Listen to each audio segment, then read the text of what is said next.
യെശയ്യാവ് 38:12 മുതൽ 22 വരെയുള്ള വാക്യങ്ങൾ. എൻ്റെ പാർപ്പിടം നീങ്ങി ഒരു ഇടയ കൂടാരം പോലെ എന്നെ വിട്ടുപോയിരിക്കുന്നു. നെയ്ത്തുകാരൻ തുണി ചുരുട്ടും പോലെ ഞാൻ എൻ്റെ ജീവനെ ചുരുട്ടി വെക്കുന്നു. അവൻ എന്നെ പാവയിൽ നിന്നും അറുത്ത് കളയുന്നു. ഒരു രാപകൽ കഴിയും മുമ്പേ നീ എനിക്ക് അന്തം വരുത്തുന്നു. ഉഷസ് വരെ ഞാൻ എന്നെ തന്നെ അടക്കിക്കൊണ്ടിരിക്കുന്നു. അവനോ സിംഹം പോലെ എൻ്റെ അസ്ഥികളെ എല്ലാം തകർത്ത് കളയുന്നു. ഒരു രാപകൽ കഴിയും മുമ്പേ നീ എനിക്ക് അന്തം വരുത്തുന്നു. മീവൽ പക്ഷിയോ കൊക്കയോ എന്ന പോലെ ഞാൻ ചലിച്ചു. ഞാൻ പ്രാവ് പോലെ ഒഴുകി എൻ്റെ കണ്ണ് ഉയരത്തിലേക്ക് നോക്കി ക്ഷീണിച്ചിരിക്കുന്നു.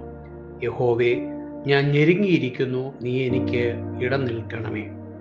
ഞാൻ എന്ത് പറയേണ്ടു? അവൻ എന്നോട് അരുളി ചെയ്തത് അവൻ തന്നെ നിവർത്തിച്ചിരിക്കുന്നു.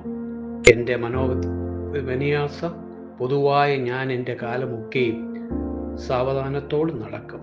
കർത്താവേ, അതിനാൽ മനുഷ്യർ ജീവിക്കുന്നു, എൻ്റെ ജീവനും കേവലവും അതിലത്രേ.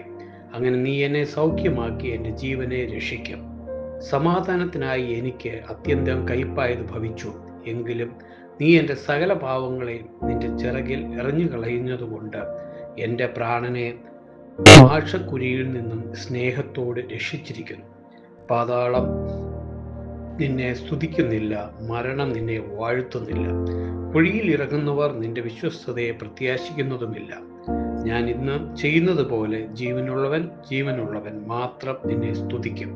അപ്പൻ മക്കളോട് നിന്റെ വിശ്വസ്തതയെ അറിയിക്കും. യഹോവ എന്നെ രക്ഷിപ്പാൻ ഒരുങ്ങിയിരിക്കുന്നു. അതുകൊണ്ട് ഞാൻ ജീവപര്യന്തം യഹോവയുടെ ആലയത്തിൽ തന്ത്രിനാദത്തോട് എൻ്റെ ഗീതങ്ങളെ പാടും. എന്നാൽ അവന് സൗഖ്യം വരേണ്ടതിന് അത്തിപ്പഴം കൊണ്ടുവന്ന് പശുവിന്മേൽ പുരട്ടുവാൻ യെശയ്യാവ് പറഞ്ഞിരിക്കുന്നു. ഞാൻ യഹോവയുടെ ആലയത്തിൽ കയറിച്ചെല്ലും എന്നതിന് അടയാളം എന്ത് എന്ന് യെസിക്കിയാവ് ചോദിച്ചിരിക്കുന്നു.